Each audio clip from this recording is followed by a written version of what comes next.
Já, ert þú að bíða eftir viðtali við Hermann? Já. Já, mér langaði bara að vara þig við, hann dálítið skrítinn. Nú, af hverju? Hann á það til að bregða svolítið einkennilega við. Hann svona ekki alveg eins og fólk flest. Býtu, hvernig þá? Sko, hann sýnir tilfinningar sínar á mjög öfugsnúinn hátt. Skilurðu?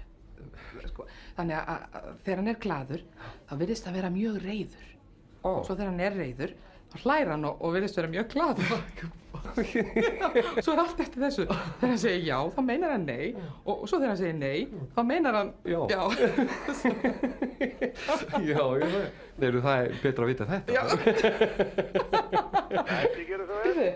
Það bara komið að þér. Já. Gjörðu svo vel. Þakka þér. Sætt og blessaður og fáðu sæti.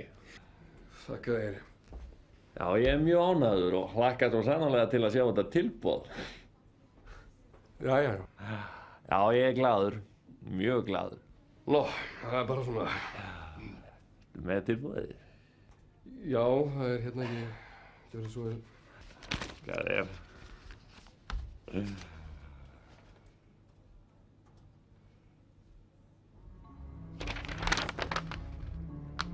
Skota,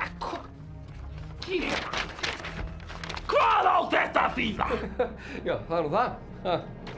Ertu að reyna að hafa mig að fífli hérna? Ég hef aldrei séð hérna ósýnið mark. Þú getur tekið þetta og stúrkið þessi móðar hendan á þér. Já, við erum þá í business, ha?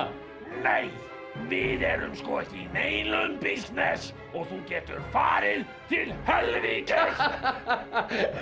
Hvernig sérðu þetta þá fyrir þér? Er ég hluthafi eða... Viltu koma hérna og henda þessu manni út eins og skot? Heyrðu, býtu, hvað á þetta að þýða? Hvað? Var hann ekki hæstánað með þetta? Sýndist þér það? Ég meina, þú sagði við mig að hann sýndi tilfinningar sínar alltaf öfugt. Það var það sem þú sagði við mig. Ég var bara að grínast og drulla þér út! Drulla